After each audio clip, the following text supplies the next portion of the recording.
ముందే లక్ష్మణుడు మరణించాడని మీకు తెలుసా? అవును. ఎలా మరణించాడో చెప్తాను వినండి. శ్రీరాముడిని చూడటానికి ఒకానొక సందర్భంలో కాలపురుషుడు బ్రహ్మదేవుడు పంపగా ఆయన సందేశాన్ని తీసుకుని వచ్చాడు. వచ్చి ఆయనతో మాట్లాడేటప్పుడు ఒక నియమం పెట్టాడు. అదేంటంటే, తను శ్రీరాముడితో మాట్లాడే సమయంలో ఏ ఒక్కరూ కూడా వినకూడదు, ఆ వైపుగా రాకూడదు. ఒకవేళ ఎవరైనా వస్తే వాళ్ళకి శ్రీరాముడు మరణదండన విధించాలి అని నియమం పెట్టాడు. సరే, శ్రీరాముడు అంగీకరించి దానికి ఎవరినో పెట్టకుండా, భటులనెవరినో అక్కడ కాపలాగా పెట్టకుండా లక్ష్మణుడిని కాపలాగా పెట్టి కాలపురుషుడితో మాట్లాడుతూ ఉంటాడు. అలా మాట్లాడుతూ ఉన్న సమయంలో దూర్వాస మహర్షి 1000 సంవత్సరాల కాలం పాటు తపస్సు చేసి ఆ తపస్సుని ఆపి భోజనం చేయటం కోసం శ్రీరాముడి దగ్గరికి వస్తాడు.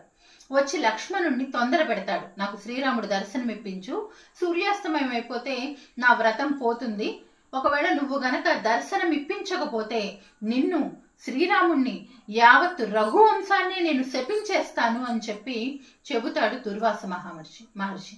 దాంతో లక్ష్మణుడికి ఈ నియమం తెలిసినప్పటికీ కూడా, లోపలికి వెళ్తే మరణదండన ఉంటుంది అని తెలిసినప్పటికీ కూడా తను ఒక్కడు మరణించినా పర్వాలేదు, మరి దుర్వాస మహాముని యావత్ రఘువంశాన్నే శపిస్తాను అంటున్నాడు కదా, రఘువంశం అంతా కూడా శపించబడే బదులు తనొక్కడు మరణించటం ఉత్తమం అనుకుని ధైర్యం చేసి వాళ్ళిద్దరూ మాట్లాడుకుంటున్న సమయంలో శ్రీరాముడి దగ్గరికి వెళ్తాడు లక్ష్మణుడు.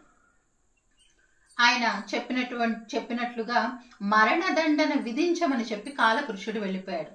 అయితే శ్రీరాముడు గిలగిలలాడతాడు.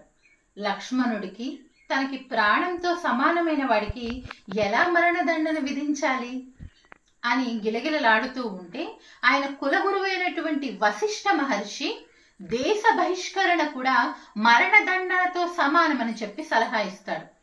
అయితే శ్రీరాముడు దేశ బహిష్కరణ విధిస్తాడు లక్ష్మణుడికి. అన్నకి దూరంగా ఉండలేక ప్రాయోపవేశం చేసి మరణిస్తాడు లక్ష్మణుడు.